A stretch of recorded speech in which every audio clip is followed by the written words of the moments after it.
the subfloor panels, I mean, here's just a simple label that they have on there, and what do they mean? You can see here, like here they're doing the exposure 1, fully waterproof bond and designed for the exposure.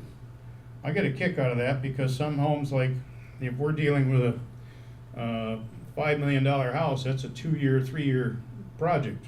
That subfloor has been out in the rain more than once, you know? And this is where they talk, where is their limitations? That's not fully disclosed. And so there you'll see the exposure 1 right here. Then you get into the actual panel thickness in floating panels over concrete. Now here's one that's important is this one's 5/8. A lot of the new stuff you're seeing is coming out that's 3/4. It's actually 0.0 or 0.705. How many of us do floating floors, floating subfloors over concrete?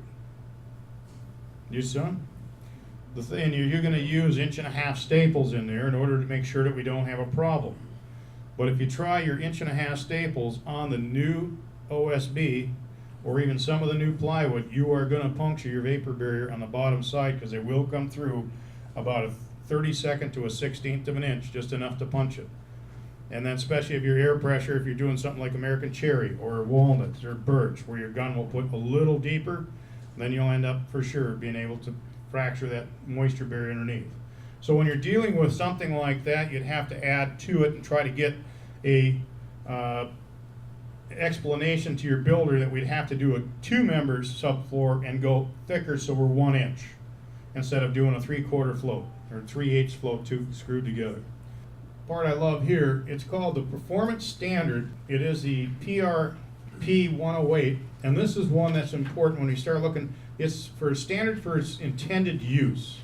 Now the one that gets me the best here is line number 2, where the standard encourages efficient use of resources, giving the panel producers more freedom to use innovative manufacturing techniques and allowing utilization of wider range of species. This is where we're showing difference in our consistency of fastener retention, far as in our OSB, because the wide range of species that's in there. In this test I've done up here alone, we've had a range of 30 pounds difference in extraction because of different areas we're hitting inside that panel. I conclude that to different species that's in there for different fastener retention. And that is what makes it really hard when we start asking ourselves, well, I did a moisture check. What did you check it to?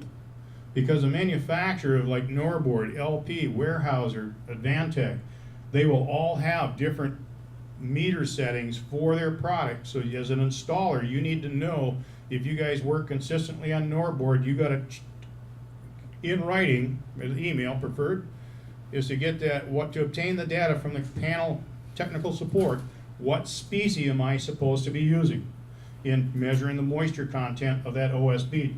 If you have your wrong setting in there, it can change by 3 to 5% difference. It could be, you might be reading 12% all day long and it could be actually 16, or it could actually be 8.